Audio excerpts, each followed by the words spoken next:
point out that this share is being sponsored this week by Hani and Jay Parnas in honor of Rabbi Hyatt and parents and grandparents.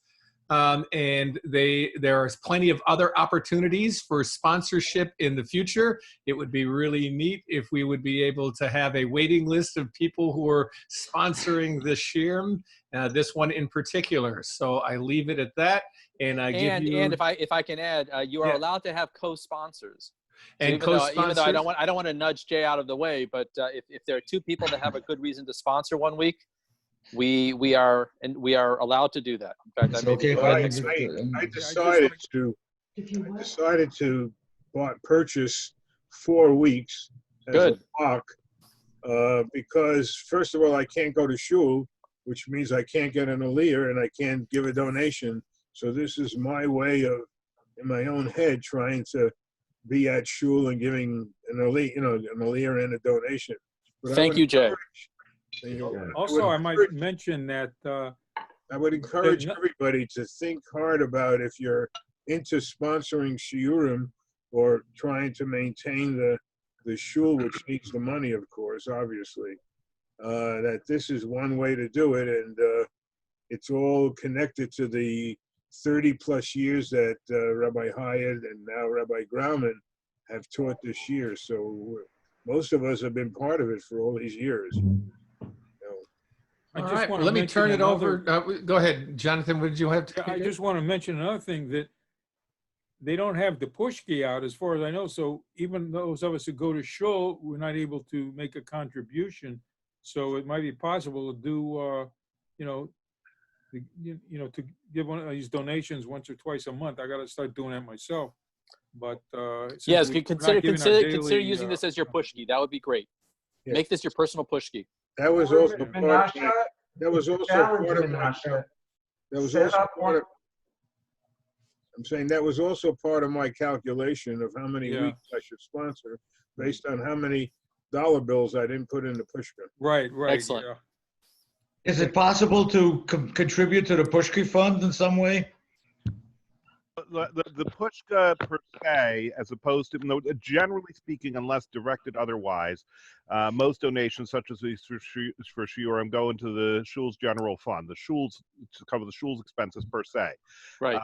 The pushka normally, and again there are exceptions, the pushka money, the dollar bills, etc., or a check placed in the pushka made out to the YSC charity fund goes to the rabbi's discretionary fund, which is primarily used to help people in need of individuals in need of assistance, and occasionally organizations in need of assistance. However, it is possible if you want to make a donation, specifically what would normally be the pushka, make the payment on the check or in the comment line on the PayPal, specifically say YISE charity fund, and it will be directed to that. Thank you. Okay, thank you. I didn't really, If I can add one more thing, because I was Jack Millman's backup in collecting the pushka mincha for a number of years. And you'd be surprised about the surprises that come. Some of the people would roll up the bill, and when I would unroll it to put it all together, the first digit on the bill was typically a 2 or a 5 out of 2 digits. So people were given for certain occasions because you could give instantly if you went to shul. Right. You have to go through the mechanism, and so very good. We're missing out on that right now, of course. I don't know who's collecting during mincha. We're not. There's no collection. You come in, you daven, and you leave. There's no collecting. The question is, can we set something up high-tech, Menashe, a near-field kind of donation, a low bandwidth radio receiver, low power, and everyone, when the time comes during Chazaras Hashatz, just sets it up and presses the button, and your donation is there. All right. So, well, there's another thing. One of my nephews, they went to Israel for 6 months, and I'll make this quick. When he came back, he and somebody else set up this automatic tzedakah for a day system where they debit people, and you give $1 a day, and they distribute it in Israel for different causes. the amount of people, and this sort of caught on, the amount of money being donated every day is something close to $3,500.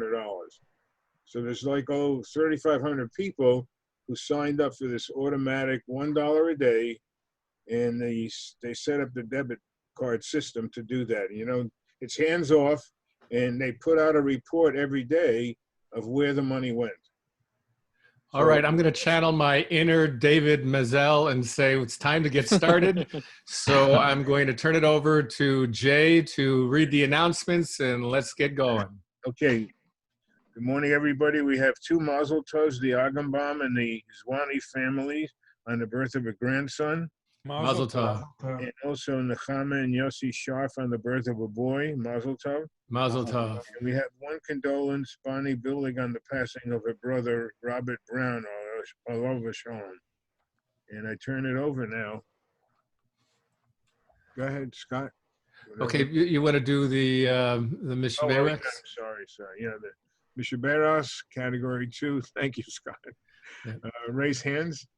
And I'd like to start out with Rav David Meir ben Chaya Sippa. David Meir ben Chaya Sippa. Nathanael Leilon ben Shana Tzipora. Nathanael Leilon ben Shana Tzipora. Mordechai ben Shana. Mordechai ben Shana. Yitzhak ben Brindle. Yitzhak ben Brindle. Chaya Riva bas Yehudis Dvorah. Chaya Riva bas Yehudis Dvorah. Yehudis bas Hindekela. Say it again. Yehudis bas Hindekela. Yehudis bas Hindekela. Chanalea bat Rochel. Chanalea bas Rachel. Udal bat Rachel. Udal bat Rachel. Avram ben Bela. Rav Rafal Yisrael Yaakov ben Gittel. Also, Joe Gamson's got one. Reuven Meir ben Etaliba. Reuven Meir ben Etaliba. Dora bas Leah. Shoshana Tova bas Esther. One more. Dina Bas. 1 second. It's my head. Dina Bas. I'll get it. I'm sorry. Jonathan? Maryosha Mehta. Maryosha Mehta. Bat Risha Miriam. Risha Miriam. It's Dina Bas Sion, right? Dina Bas Sion. All right. Were there any yard sites? I'll just mention that on Friday I attended the Siyum for the yard site of Alan Gayson. It was a very respectful and very, very well put together. His sons did it in a tent here in Camp Mill. It was well over $1 million. They also had a graveside, which I didn't attend, but we should all remember Alan very well for the gentleman that he was, and it was a tremendous cover to his neshama. So I want to mention that yard site. I also want to mention that I got a lovely letter from David Mazel, speaking of David, who apologized for not attending the Sunday morning Shurim because he has a standing Sunday commitment with his family, which absolutely is not only understandable, but remarkable that he's been doing it for so many years on Sunday morning with his family. He should only continue to do that with nachas from his children. And we miss him, and hopefully, Mitzvah Hashem will be able to have him back at some point. Okay. I think we're ready to go, Rabbi. Ready to go. I think I'm done. Good, wonderful. All right.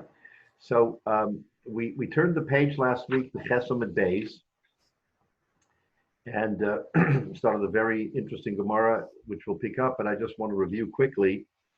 The Gemara that we're discussing says the following, that there was a question in Rabbi Yehuda's mind what Shmuel meant when he said, as between riding and leading, which one was a kinyan and which was not. Shmuel had said that the din of rochov, riding on an animal or leading an animal, in other words, you do a certain act that it becomes a kinyan, One is good, one is not. Rabbi Yehuda didn't remember which one. So we discussed the beginning of the Gemara last week, what it means. Now, without going over the whole thing, I just want to point out certain things that are very relevant to us today. Rabbi Yehuda was the Talmud, Shmuel was the Rebbe. Shmuel said it, Rabbi Yehuda didn't remember. So this discussion is Rabbi Yehuda's interpretation of Shmuel. It's not Shmuel. See, that could be relevant. So Rabbi Yehuda is not certain. So first the Gemara says, well, maybe it means Rachov Levad, meaning either someone comes in riding or someone leads, and he didn't remember which one.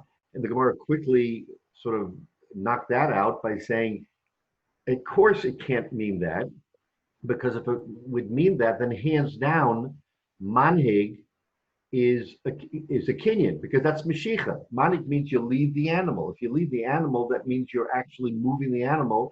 Everyone has to agree that that's a kinyan.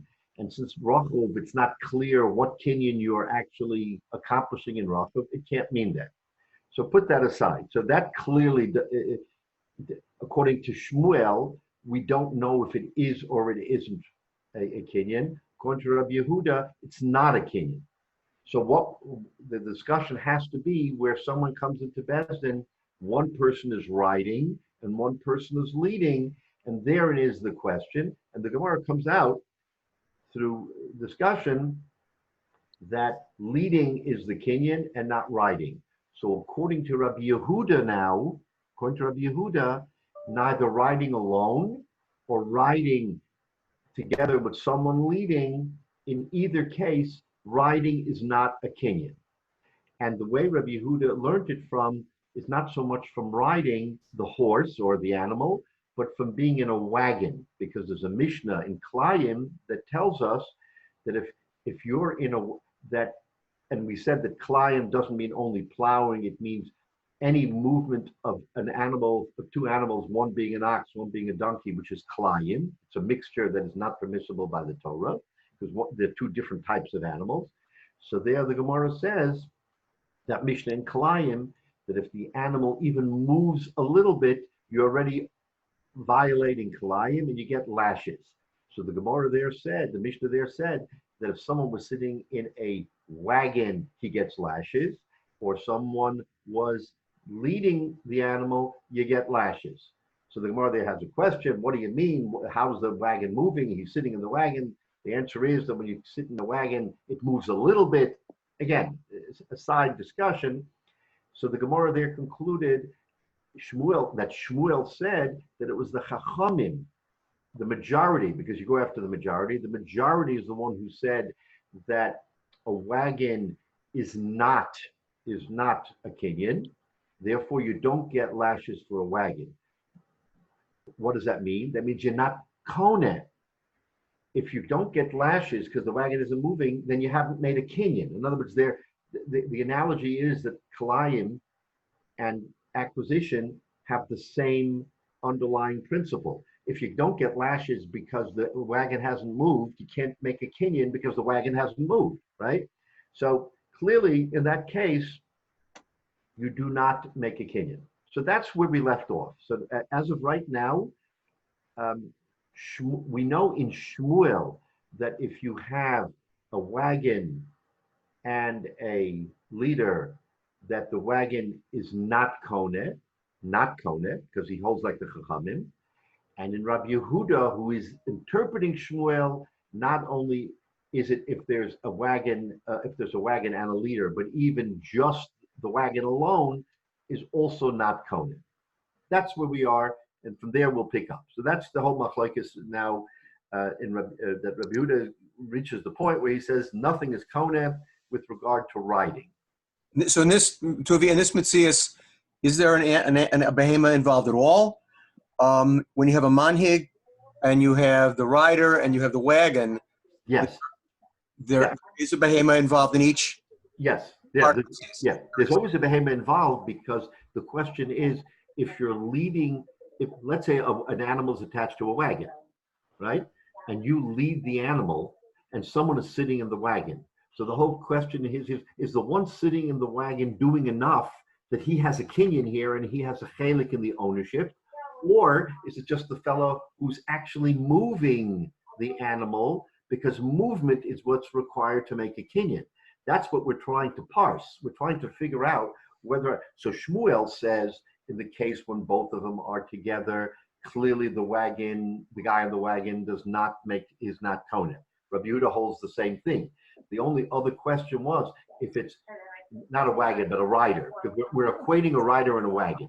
So if it was a rider alone, does the rider alone make a kinyan? Shmuel is silent right now, and Rabbi Yehuda says no, that he does not make a kinyan. So in Rabbi Yehuda, the rider wagon never makes a kinyan, only someone physically moves. See, the question with the wagon is whether or not, if someone sits in a wagon and the wagon moves only by the weight of the wagon, and the horses may take a step only to adjust themselves because someone is now sitting in the wagon, the question there is that enough movement to make a kinyan? Because the wagon doesn't have to move, the horse has to move. If the horse moves because he's basically adjusting to the fact that 100, 200 pounds, whatever, sat into the wagon, the question there is whether that's a kinyan or not. Okay. Thank you. Yeah. All right. So now let's pick up the sugya. We're starting from maybe about 15 or so lines from the bottom. Omalei Abaya, maybe 20 lines. Omalei Abaya, Rabbi Yosef. Where are we exactly? Okay, we're in Chesamid Beis. Chesamid Beis. Okay. Maybe about 20 lines from the top. Omalei Abaya, Rabbi Yosef. So the progression we're going to make here, the point of the Gemara, at least in the next lines, is trying to slug up Rabbi Yehuda and show that Rabbi Yehuda is not correct in his interpretation that the rider / wagon is never Kona. So that's what the Gemara's sequence is here. Amalei Abayel Rabbi Yosef, because remember this Gemara started, if you want to look at how the Gemara started, it started Amar Rabbi Yosef, Amali Rabbi Yehuda. On the bottom of Chesam and Aleph, the last line, the Gemara said that Rabbi Yosef says, Rabbi Yehuda told me. In other words, the discussion was Rabbi Yosef says, Rabbi Yehuda told me that his Rabbi Shmuel said such and such. That's how the Gemara started. So now Amalei Abayel Rabbi Yosef.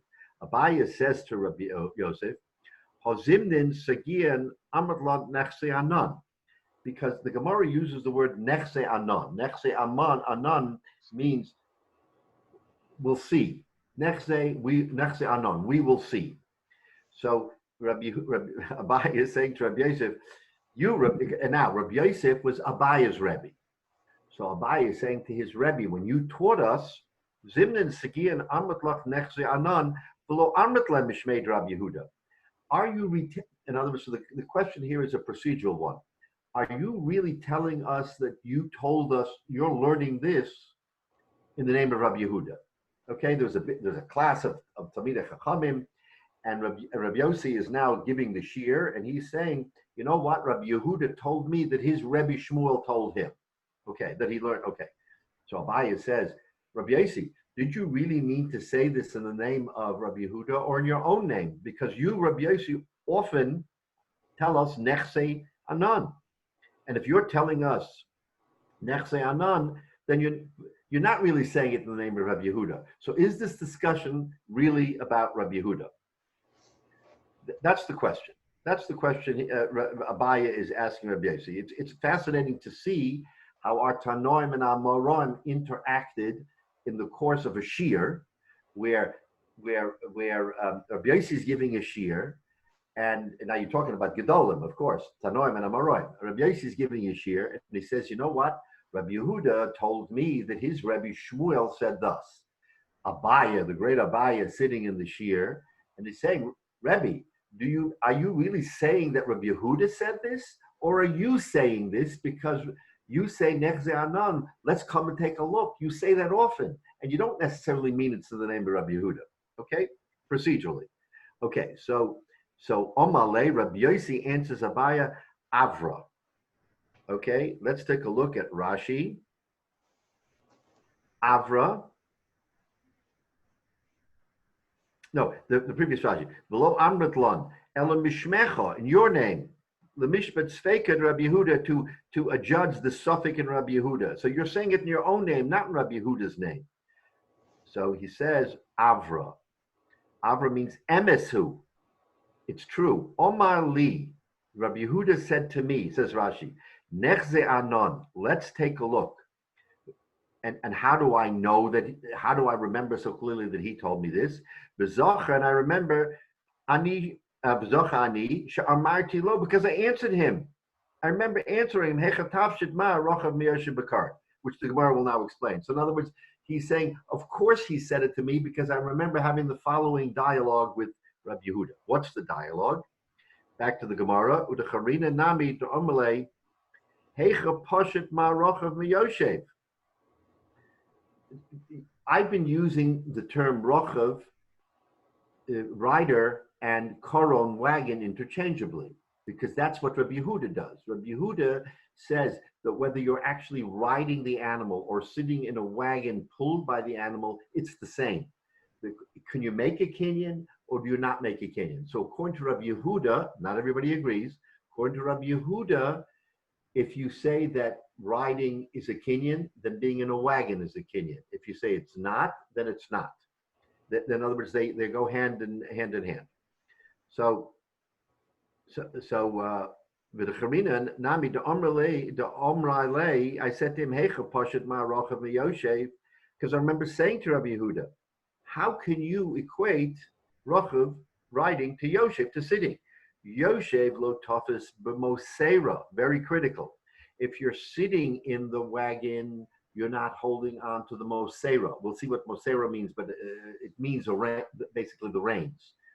You're not holding on to the reins. You're sitting in a wagon, and you're not the one who's going to go, hitch to the animals. You're just sitting in the wagon, not holding anything. Rochav tafis b'mosera, but a rider is holding the reins. And holding the reins makes all the difference in the world. So the kasha then becomes, how can you say that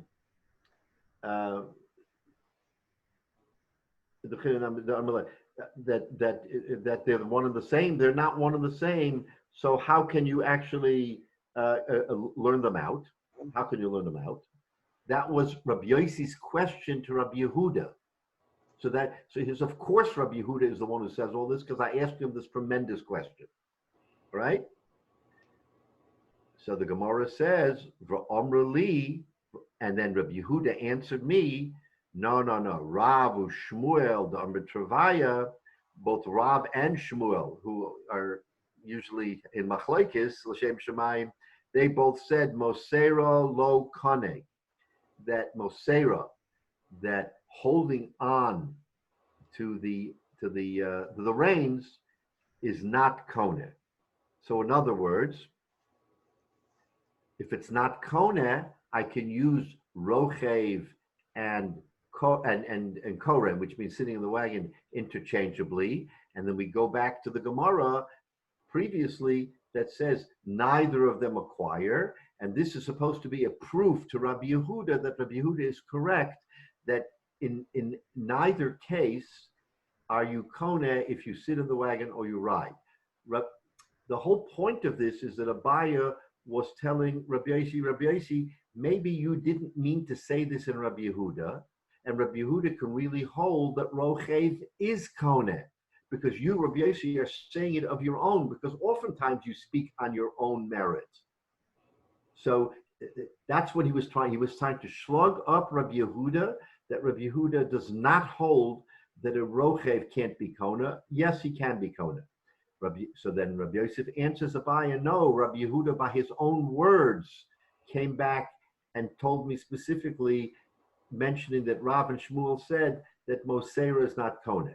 So at this point, we're back to where we were before, that there is no shlug on Rabbi Yehuda. Rabbi Yehuda holds that both Mosera, that and in any case of rochev or koreh meaning sitting in the wagon, you're not kona.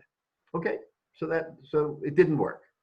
Now, Ikeda Omre, there's an Ikeda Omre here a slightly different interpretation of this Gemara. But let's first look at Rashi. Moseira, Kivishtara. Moseira Eina Kona. Now this becomes very important because we'll talk about this in a minute. Moseira Eina Kona B'Metzia. Okay, so we have to jump a little ahead because the Gemara, unless we hold off this Rashi until afterwards. But Rashi says the following. When we talk about Moseira, and I said Moseira means the reins. So the question here is, if you're holding the reins, whether or not that gives you a kinyan.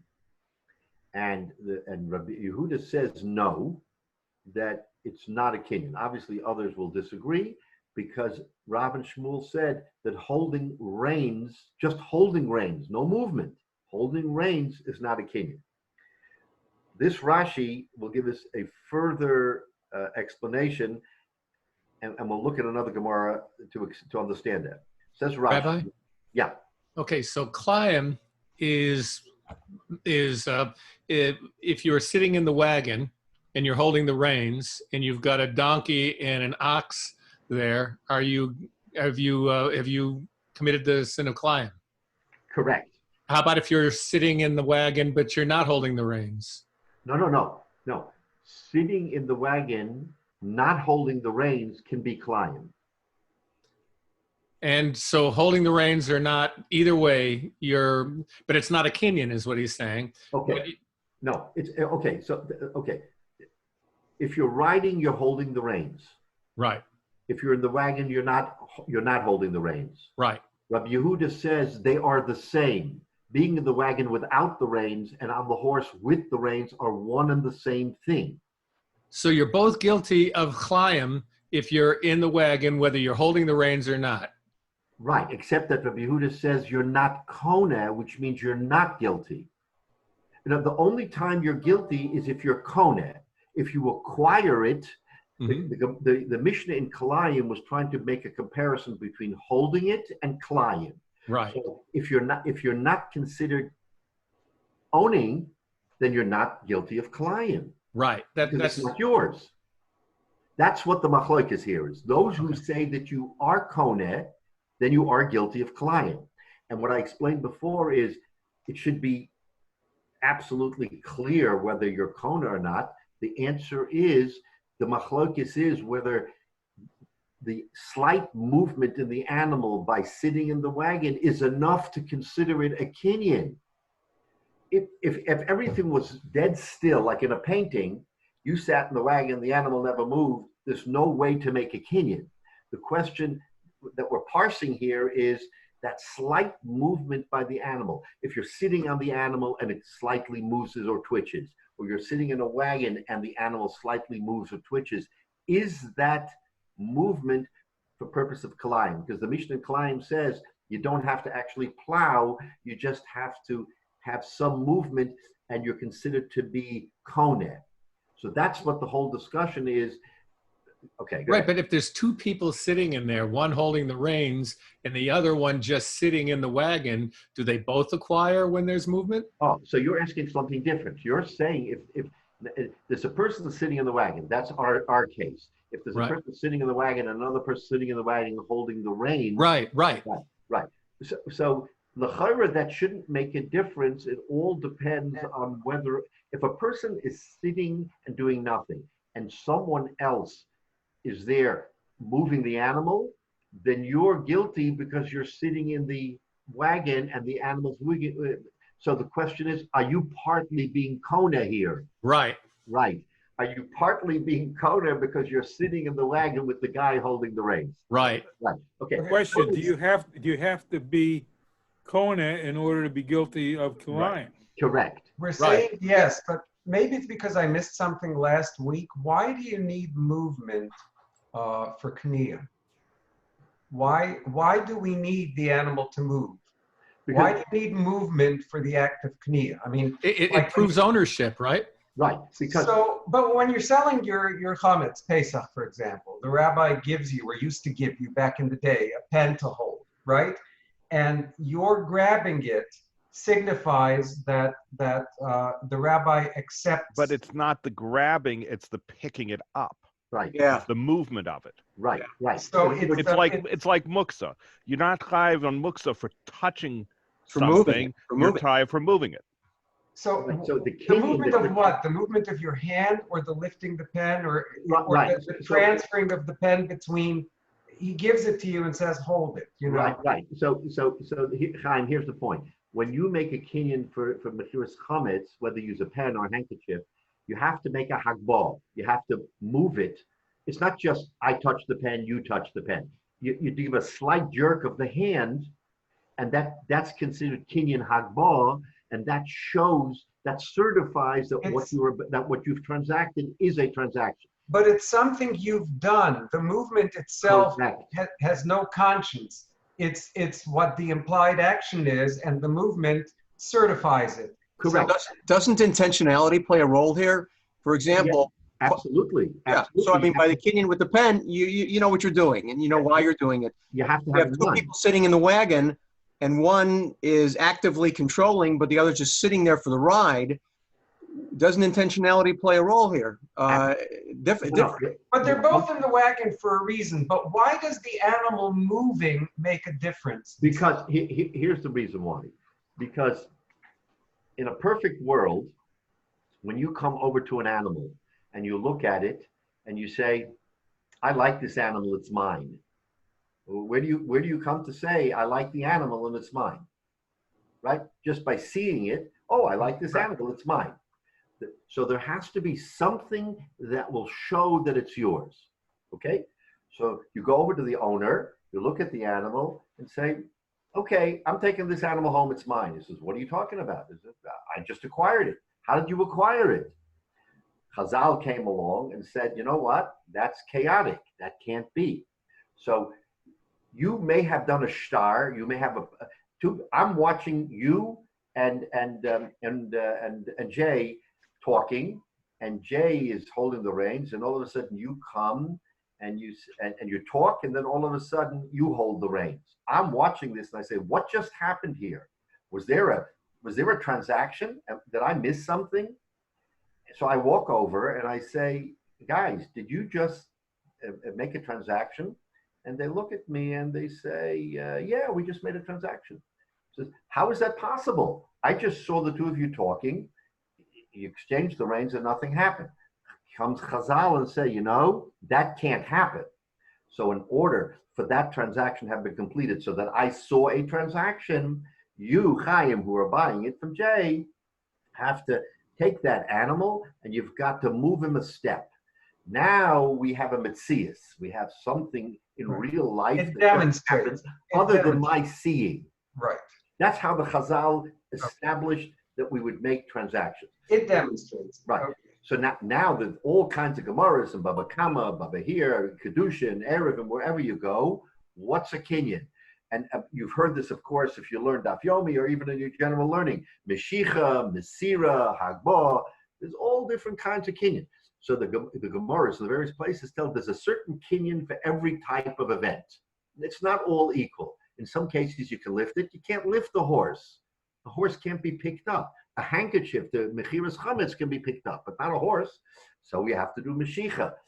Some cases you can't pull. The animal weighs 2 tons. How are you going to do it? So you have to hit it or push it or talk to it or do something.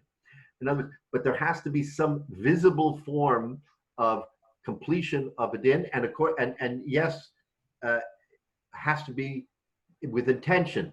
If there's no intention, nothing, then of course there's no. Okay. Okay. All right. Yeah. All right. Question.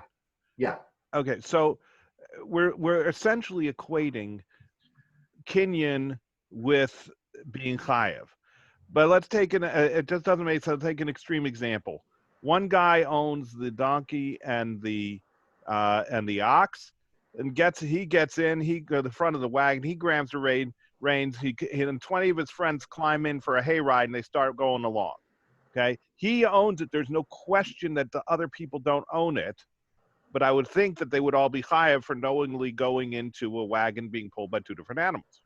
Yeah, so that's a whole different question. Yes. So there we're not talking about bilus anymore. We're not talking about ownership. Only one person owns it. The question is, those other people, if they knew and understood that there's a donkey and a ox here, are they chayiv for participating in Kalayim? Let me give you an example. I own a talus cotton that has linen and wool. You forget your talus cotton and you want to make the bracha of tzitzis. And I say, sure, I'll lend you my tzitzis. And you put them on and you look at it and say, this doesn't look right. Now, of course, you don't know, but you look at it and say, well, wait a minute. This looks like Kalayim to me, but you know what? I have no choice. I'm going to make the bracha anyway. Are you over in Kalayim? Yes. You don't own the beged, but you knew it and you intentionally put on the beged and you made a bracha. So there's different scales here. Kalayim is forbidden to everybody, owner or not owner. If you know it, you can't use it. So in your case, Menashe, yeah, if they knew it, now some of them may not even have known it, but if they knew it and they participated, they're over. The question here is much more subtle. The question here is, forget about riding or anything else.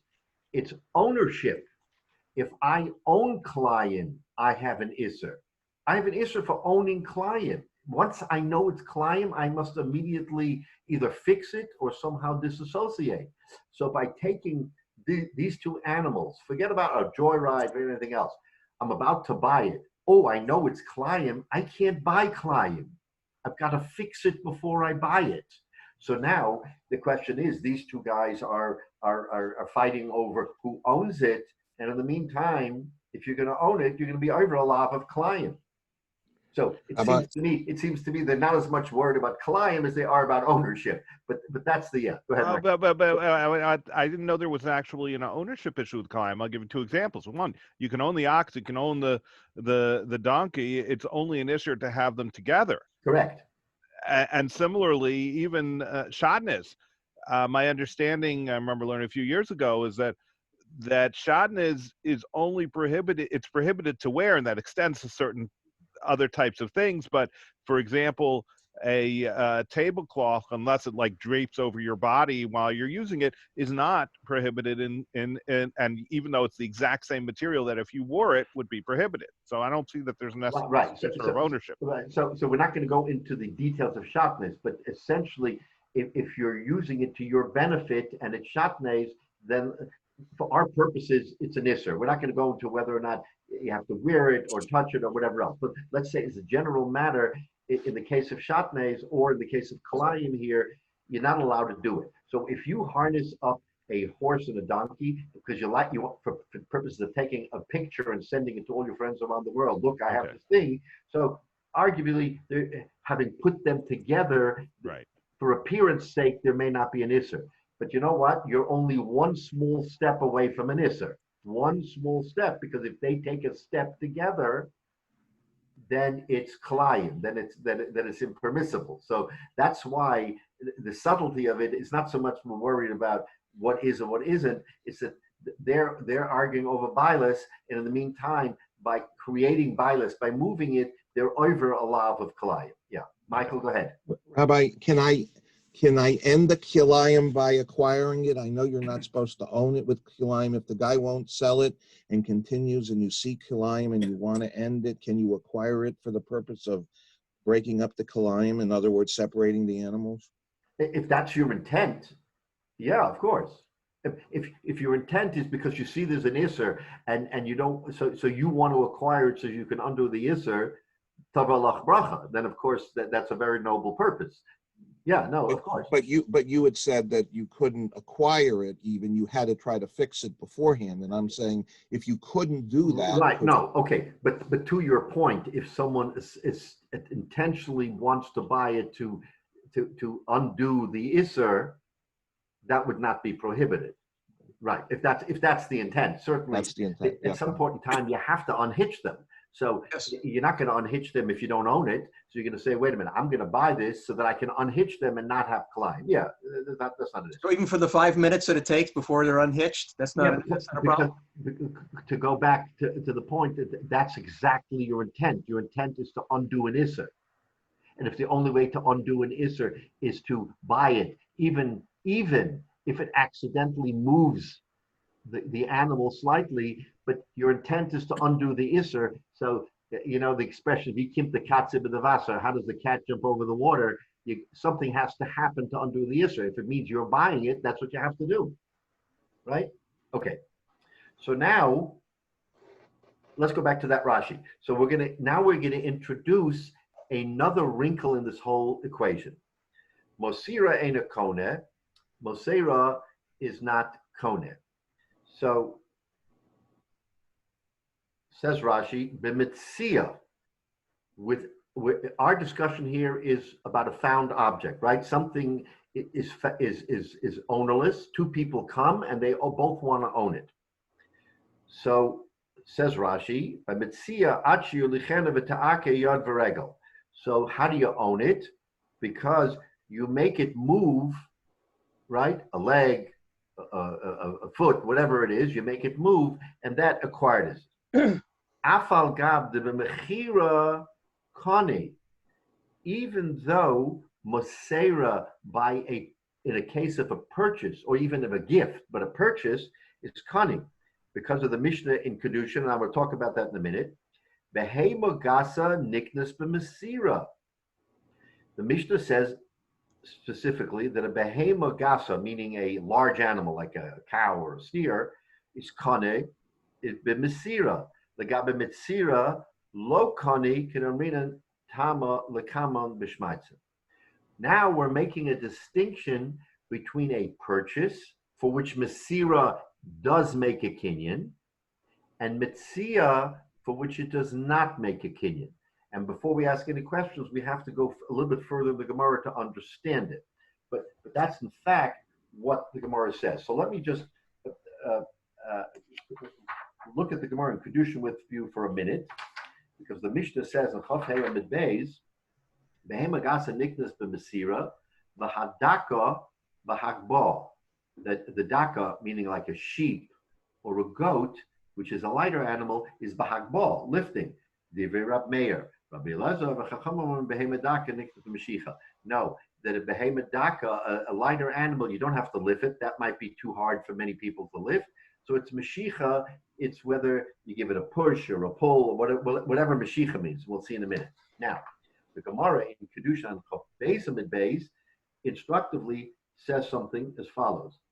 The Mishnah says, Ketzad ben Mesira, what does Mesira mean? So the Gemara gives about 3 or 4 examples of what Mesira means. Achza betalfa, besara, be'okev she'olea, be'shalef she'ola, be'prumba. So what does it mean? It means you have a bridle that's holding on to its hair. So you give it a tug by the bridle or by the hair. Or it has a bit in its mouth, right? In other words, sometimes the bridle has a bit, right? It goes into the animal's mouth. So you pull it by the bit. These are all different ways. The Gemara says about 3 or 4 different ways of making Mesira, and all of them are considered valid, depending on what you do. The Meshicha, Korola, what is Meshicha? Korola, you call it the Hiba. As you say, here animal, here donkey, like we do with the dog. Here dog. O shehikisha b'makel, or you hit it with a stick, b'ratzas alafanav. Kivin she'okra yad v'regel kona. Key is, it moves yad v'regel. It moves hand and foot, or hind leg and front leg, whatever. So once it moves, that's the kinyan. So where do we establish it? From the Gemara in Kedushin, or the Mishnah and then the Gemara in Kedushin. So, and we just made there the Gemara goes into detail. There's a difference between Mitzia and Kana. So now let's look at the Gemara. Okay, we gave a preview. Oh, so one more Rashi. Yes, go ahead. That brings up the question that I've been thinking about. So the kinyan about movement only occurs when the individual wants the animal to move as opposed to when the animal moves on its own. And so the issue here is about the human directing the animal to move in whatever method we're talking about, as opposed to the animal just choosing to do it on its own. So is that differentiation important? Yeah, so what you said is absolutely critical, and you can think about it in terms of all the different kinds of kinyan that we make. If an animal moves by itself, just because that's what animals do, right? They don't stand still, they move by themselves, independently of anything else, there's no relevance to that movement. We have to hook up the movement to an event. For instance, you're about to sell your chametz to the rabbi, and before you make the kinyan, the rabbi fiddles with the handkerchief, or you take the handkerchief and you take it out of your pocket and you give it a flip up in the air. What have you done? You've done nothing, right? Only when you hook up the intent to sell the chametz and the rabbi holds the handkerchief or the pen and you hold the handkerchief or the pen, you're hooking it up. All those events together make the kinyan. The same with the animal. The animal itself moving has no relevance. It's moving in conjunction with the kinyan that I am buying it from you. Those two events together, when they come together, make the kinyan. If I came to you and I wanted to make a kinyan irrespective of the animal, then what kinyan is there? What have I done? Now, we write a shtar, and the shtar says, you're selling me your horse. I take it, put it in my pocket, and I walk home. What have we done? So we've not done anything. So you're going to say, yeah, but simultaneous, to my signing, I saw that horse jerk and move. So that's enough. I saw the horse jerk. I have the contract. Everything good. Chazal tell us that's chaotic. That makes no sense, because that would make everything just totally, it'll be too volatile. We have to put the two and two together. You have to write the shtar. You have the agreement. You go over physical manifestation of something that you did. In this case, moving that animal in some fashion. We don't know which way, some fashion. All of those events together make a shtar. Now, in our world, in the common law, if I'm in Silver Spring and you own a beautiful horse in Kentucky that's grazing on farmland, and you want to make it a racehorse, and I call you up and I say, you know what, I like that horse, Rab Gamliel. I like that horse that you have, Rab Gamliel, and I want to buy him because I want to race him in the Kentucky Derby. And here's my shtar, and I send it to you, and everything fine and good. Under our law, we have a contract. I bought it from you. I think la halacha, there's no acquisition.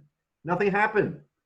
So la halacha, a verbal commitment is a commitment if you can prove it. I mean, it's a commitment to make a deal subject to the kinyan. Subject to the kinyan.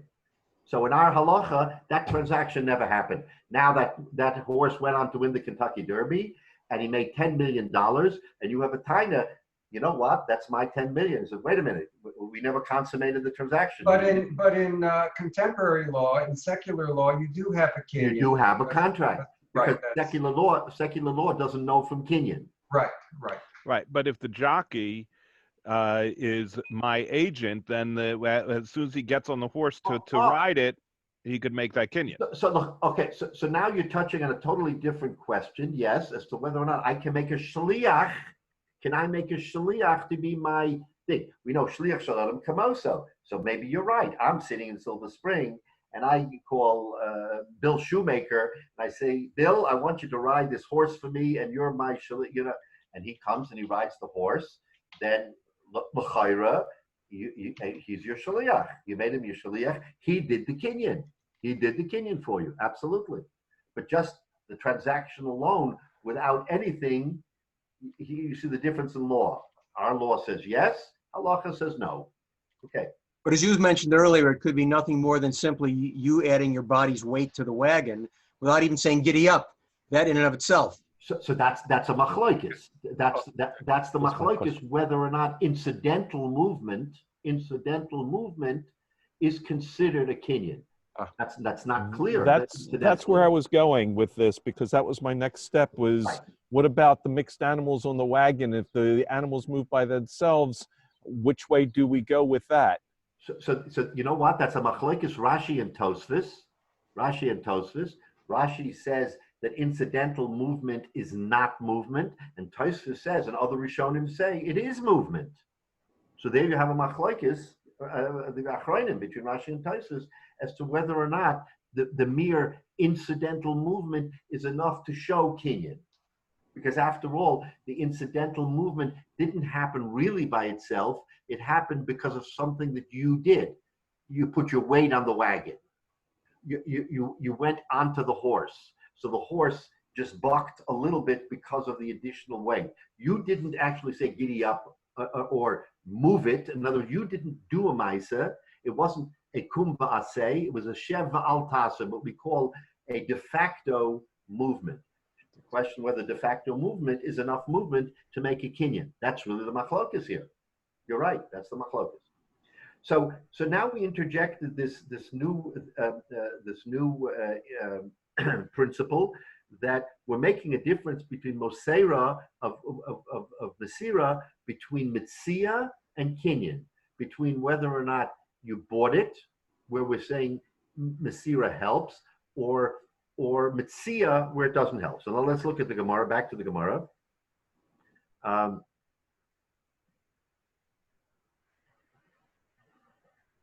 Let's go back.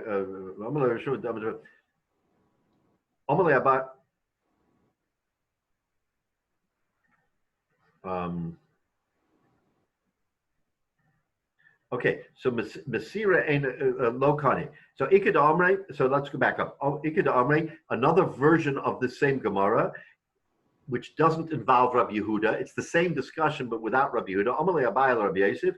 Abayah said to his Rabbi Yosef, Heicha Pashit Mar Rochav Miyoshev. Same question. How can you equate Rochav to Yoshev? Yoshev lo tafis b'Mesira. By sitting, you don't hold on to the reins. Rochav tafis b'Mesira.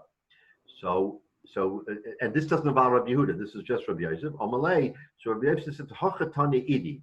So now I'm relying on Idi. Idi was another Tana. I'm relying on Idi, who says, Mosera lo kana. That just like Rabbi Yehuda said, he relied on Rav and Shmuel to say Mosera lo kana. So he relies on Idi to say Mosera lo kana. Therefore, if it's not kana, then there's no machlokes in Rabbi Yehuda, even though it's not directed at Rabbi Yehuda. Why? Because riding and in a wagon is one and the same, and you're not kana on either one. And now the Gemara says, okay, it mernami. We also learn Amar Rav Chelbo, Amar Rav Huna. Rav Chelbo says in the name of Rav Huna, Mosira mechavera kana. They made this statement: if you make Mesira from your friend, remember Mesira here means that you have to sort of hand it, you have to give it. Mosira, you're taking possession. Mesira mechavera kana b'metzia u'b'nichse hager lo kana. But if you find the animal and you do Mesira, or you get it from the estate of a ger, lo kana, you're not kana. So now look at Rashi. Idi shem chacham mechavero mekach u'memkar. If you buy it from your friend and you do Mesira, you hand it off, that's okay. B'nichse hager shemes, a ger dies. Ve'en lo yarshiv. Why? Because a ger shenisgayer kikatan shenola dami. So a ger who dies not married, no children, it basically has no yarshim. So whoever first grabs onto the possession of a ger is koneh. Now, if we remember from this week's Parshas Pinchas, which we just read, we read about the Benos Slavchad, right? So the Gemara, the Torah there describes to us the time that the Benos Slavchad had, and they asked Moshe Rabbeinu, and Moshe went to the Rebbeinu Shalom. Moshe says they absolutely acquire. So then the Torah goes on to explain to us who acquires. And they say a daughter, a son, a daughter, the brother of the father, etc., etc. And at the end, if there's no direct relationship, any far-flung relative, and we know this from Megillus Rus, how far can you go out? Doesn't matter. You find a cousin's brother, son's uncle, he is a Yerush. As long as you can, in other words, we in Klal Yisrael, under our laws, do not believe in the principle of intestate, that you die without a Yoresh. In our law, you can die intestate, and the state takes your possessions. No such thing in halacha, except for a ger who has no relatives. He's born relativeless unless he establishes a new life. So a ger should is gayer, and then if he dies, then it's hefker. Anybody can get it. So that's the only circumstance, or a metzia if you find something. So the Gemara is now making an important distinction between ownership and non-ownership. And it's saying that Meseira helps in any case where there is a connection to another Jewish being, Meseira helps. But in the case of Metzia, it doesn't help. That's the chilek the Gemara is now making. And it's saying, so Frank the Gemara, my Lashon Meseira. So how do you come to say this? What does it mean? Omar Rava. So Rava says, Idi Azbrali, that same Tana Idi, explained to me what it means. Ka'odem hamosa davar lechavero. So Bishlom mechavero, if he got it from his friend, Kona, the komosale chavre, because someone handed to him. El b'metzia, b'menichse hager, man komosale delikne. Who's going to give it to him? So now we've established that kinyan mesira means a handoff, just like you have in football. Somebody has the ball and he hands it off to the next guy. That by definition is mesira. Doesn't mean anything, of course, but mesira. So if you have mesira, so now we have an interesting phenomena in our Gemara. What's the phenomena? The phenomena is that if I transact with you and we make a deal and you take the reins of that animal, it doesn't move, it's not moving, and you give it to me, it's Mesira. Now clearly there's a machlekes here. Rav and Shmuel, so Rav and Shmuel come and say by Metzia there's no Mesira. Idi says by Metzia there's no Mesira. There is Mesira by a gift. There's Mesira by a monetary transaction, but not by Metzia. So by Metzia, we're now left with the only way to make a kinyan is to either lead it, move it, hit it with a stick, any means that you can get that animal to move its legs. If it doesn't move its legs, there is no kinyan. Sira does not help by Metzia. That's the conclusion here of the Gemara. The Gemara will go on further next week to various other proofs. But what we have arrived at here is, number one, Rabbi Yehuda is intact.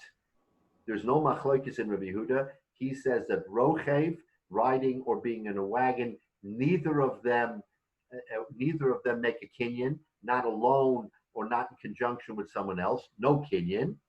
Shmuel, we don't know, but we've at least arrived at the point where we can say that Rabbi Yehuda is intact, and we've come to understand that Mesira, another form of kinyan other than Meshicha and other things, is okay except by Metzia, because you need another person to make a Mesira. You have to have a chaver. You have to have someone who hands it to you. So in the case of a Metzia, no one's handing, just picking up the reins with nothing happening is not a valid form of kinyan. That's what the Gemara concludes here. And we know that from many Tanoim, Rav and Shmuel, Idi, have all told us this. The Gemara later will go weiter with other proofs back and forth. But anyway, it's a little bit of a complicated way of understanding kinyan, but this introduces us to the world of kinyan and what halacha, in our halachas, what kinyan really means. It's not static. It's active. It's an active form of acquiring with a star, or you know what? Sometimes it doesn't have to be with a star. It can be two people, Reuven and Shimon. Reuven says, here's money. He gives him the money. There's no star. He gives him the money. Shimon takes the reins. He takes the animal. You have a, of course, that's not the best way to make a transaction, because then later you can have a machlokas. Did you pay me? Did you not pay me? Do you have Adim? Oh, whatever. Okay, those are incidental questions. But that transaction is considered valid. I gave you the money and I moved it. In the case of, now, in the case of Mechiras Chametz, you actually do have a writing, because what does the rabbi do? He makes you put down an address. He makes you put down something in writing, not just Hefker. I live at 2124 Arcola, and therefore that's my kinyan. Okay, so the rabbi doesn't remember that. He's got to put it down in his book. He makes you do it. But either way, you have a shtar, something that's written. It doesn't say in the shtar that you did the transaction, but that would be proof positive where the rabbi would say, look, this is my book. I keep a book. Everybody's address from Mechiras Chametz. We made the kinyan. Okay, again, later on, there could be, if there's challenges, if the goy actually goes into the house and takes all my liquor, and I go back to the rabbi and I said, Rabbi, why did you let him come in? And the rabbi says, well, we made a kinyan. We made a kinyan. He says, where's the shtar? What are you talking about? I mean, so in theory, you could have all kinds of problems later, but we rely, of course, on the goodwill of the participants that they're making this transaction. But to be absolutely accurate, you would have had a shtar, and in that shtar, which, by the way, in modern rabbinics, that's what's done. You get a shtar, right? You may have seen from the different rabbis, but when I grew up, and even today, in some rabbis, there's no shtar. There's no shtar. There is a kinyan, there's a book, you write an address, and you go home. There isn't actually a shtar that says, we're doing this transaction. And you know, modern rabbinics is trying to keep in touch with modern contract law in all facets, in Gittin, in Kedushin, in everything that we do. But so you can see where in old times they didn't do it. You can see where the lapses are. That's why, and again, I'm going far afield. That's why we have an aguna, because you don't have a document which today you do, which prevents an aguna. So you see how far we've come in terms of contractual obligations. We make these things so iron-tight, so ironclad, that it fits with modernity, because we found that the clash between halacha and modernity sometimes leaves major gaps that become very problematic, aguna being one of them. But so now conceptually we begin to understand how halacha fits in with our modern life. In normal commercial transactions, it's legitimate to just ignore kinyan under the basis of dina de malchus dina? Okay, so that's a good question. So dina de malchus dina, we say that we can rely on that. Okay, Rav Moshe has a lot of tshuvas on that, and you can rely on that. Honestly, David, Fruma Yidden don't rely on that. Fruma Yidden, if they really want to go through every step of the transaction, they make a kinyan. But like Menashe said, what happens if I'm in one city and another city, and I want to make sure that I do it right? How do I do it right? Well, I send my shaliach. My shaliach is there, my rider. Or in the case of, let's just say, I do a transaction in another state. I buy property in another state, and I want to do a transaction, right? So I write a shtar and all of that. So again, if I'm doing it because it's secular law, I rely on dina malchusa. But if I were doing it with you, and you were selling me a property in West Virginia, and I'm buying it, you know, l'chayra, you have a taina to me later if I didn't do it. Dina malchusa, that's all fine and good. But again, among Fruma Yidden, they try very much to comply by the actual letter and do something in the form of a kinyan that's demonstrative. Is Rav Moshe saying it's tova yosha, or is it basic halacha that you should? So again, the poskim talk about this, and Rav Moshe is very much relies on dina malchusa. In many of his tshuvas, he says we can rely on Dina de Malchusa. I mean, that's his shita. And it's a good thing to rely on. But if you go a little bit lefnim b'shur sadin, because there are others who may say, no, between Yidden, you should really do it a different way.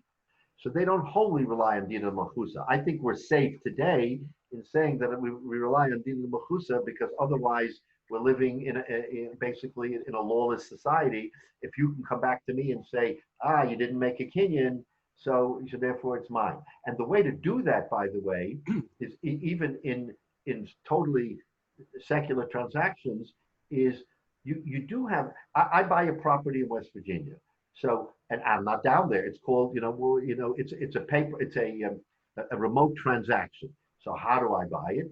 Well, okay, you're sending me the key, or you know what? My shaliach down there is picking up the key. He's getting the keys. In other words, you see where some of the pieces can start coming together, that it's not totally remote. There's something going on, whether it's a key, whether it's, I don't know, stepping on the property, whether it's this, whether it's that. But keep in mind that, so you can't upset society, but there was a point in time when we didn't say Dina de Malchusa, we said halacha. If you say halacha, then you really got to comply with the halacha, otherwise you run into problems. For the case when two people are near each other and you're selling property in West Virginia, whatever, can you just make a l'chaim, drink a schnapps or a handshake? People do things like that today, I think, but is that really valid? Or that's not Kabbalah's kinyan. No, that's not Kabbalah's kinyan. That's a pro forma of we have an agreement, but it's not Kabbalah's kinyan. In other words, you see that even in a wedding ceremony. In a wedding ceremony is a good example because we mouth certain words and we do certain things. Why do we have to do something? Why don't we just say it, right? Lahavdil, the wedding vows that non-Jews have is enough to create a wedding. I don't know if you have to have the ring. Al pi halacha, in a secular, in a Gentile wedding, do you have to have a ring? What happens if I make my vow and hey, we go home, right? So they give a ring, but we bedafka have to, and look, you have edim. Is it a shava pruta? Is it? And they have to examine the ring. They make a whole rashka bahag about looking at the ring, making sure it's kosher. It's not engraved. It's not this. It's not that. Because we follow certain patterns and certain halachas. But so again, the l'chaim is great, but l'chaim never constituted the kinyan. It was the aftermath of the kinyan. We're saying l'chaim, we're good friends, we're happy, but it's not the kinyan. The kinyan has to be something. It's mazel bracha in the diamond business. Say it again. In the diamond business, it's mazel bracha. In the diamond business, it's mazel bracha. Right. What if you're making the kinyan with a guy named Chaim, and you say l'chaim, that constitutes, you verbally said it. Unfortunately, David, I'll just make when I was my first year of law school, when I was studying property, for those of you who have had that wonderful experience, and you read case law about cases, even Jewish cases. Unfortunately, there are many Jewish cases that are brought up in property law, and you see events that happen where disputes happen because things were not done correctly. And you think to yourself, oh, but for just doing this a little bit differently, we wouldn't be where we are. So you have contracts, you have property, and these are all examples of where it falls between the cracks, where there's a certain way of doing it, and you say, I'll take a shortcut. Shortcuts, unfortunately, don't always lead you to the best place. So in any event, but we see how halacha here, now that we are in the 21st century and we all have a pretty good idea of what the law is and how careful we are with the law, we contrast it with halacha, and you see how smart and careful our Rabbanim and our Chazal were in the way that they wanted to deal between people so that there should be no machlokes. It's, oral, you shouldn't do it orally, you should do it in writing, not only do it in writing, but make a kinyan, have edim, have a witness. How many times have we seen in the Gemara, in our Gemaras, where there's no edim, or there's no date, or there's something missing? All of a sudden you have a big machlokes. He argues this, he argues that, Shnai Machzor B'Talis, they come into Bezdin. and Bezdin has to sit and parse all of this and has to, So anyway, but anyway, from this Gemara, the Gemara will delve into it much more deeply. But this just gives us an understanding of what this machlekes is. It's not abstract; it's really relevant to us Jews today as to how we should comport ourselves.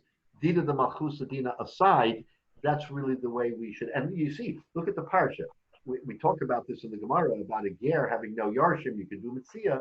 Look at the Torah, this week's parsha. The whole discussion of whether or not you have yarshim.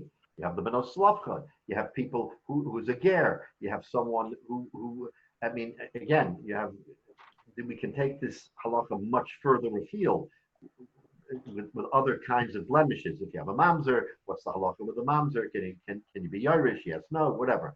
But as far as we go, we try to follow the halacha, and we use sometimes symbolism is the way to establish or finality in our transactions. Shkoyach. Well, unless Mashiach comes and we have Teku and we get all the answers to all of our questions from Eliyahu Navi, we'll be back here next week, Mitzvah Shem, to pick it up. All right. And this recording will be posted for posterity. For posterity. Very good. It also implies, Thank you, Rabbi. Thank you. Thank you. When you say Mashiach might come, it also means that there must be an instantaneous cure for the virus so that Mashiach can come and everything gets better. Right. You don't want him to catch it, that's for sure. Scott, who's this guy posterity? He has all the luck. What's up with this? There must be a cure for this virus in nature that can be done very rapidly. We just haven't discovered it. Well, but we know from Chazal tell us that the Rebbeinu Shalom does not send any poison or anything into the world that doesn't already have a tavlon, that doesn't have an answer. Just like we said in the Sheshes Shemei Bereshis, everything was created, but everything created the protagonist and the antagonist. The antagonist, so it's there, like you say, Jay. We have to discover it, but the Rebbeinu Shalom already has given it to us, and we have to uncover it. So we hope through our great chachma, the great chachma that the Rebbeinu Shalom has given to our Klal Yisrael, or to the Welt as a whole, that we'll be zeicha, because unfortunately, I just read another story this week now about a 43-year-old Rav in another city was nifter. I mean, totally healthy. So again, the myth that it's only older people, let's not fall into that, because you have younger people. And like my wife says all the time, he said, if someone gets hit with it, you can't rely on any of the objective. Oh, you're too young. It's not going to happen. Don't worry about it. No, it becomes 100% of an issue if you are hit with it. I mean, if you die of it, then the fatality rate is unfortunately 100%. 100%, right. So we all have to be very careful, and I'm sure we are, but we should continue just to be smart about what we do in our daily lives, even when it comes to davening and learning and everything we do. We have to do it with chachma and with seichel. Everyone have a great week. Mitzvah Shem. We'll see you next week. Thank you, Rabbi. Thank you. Thank you.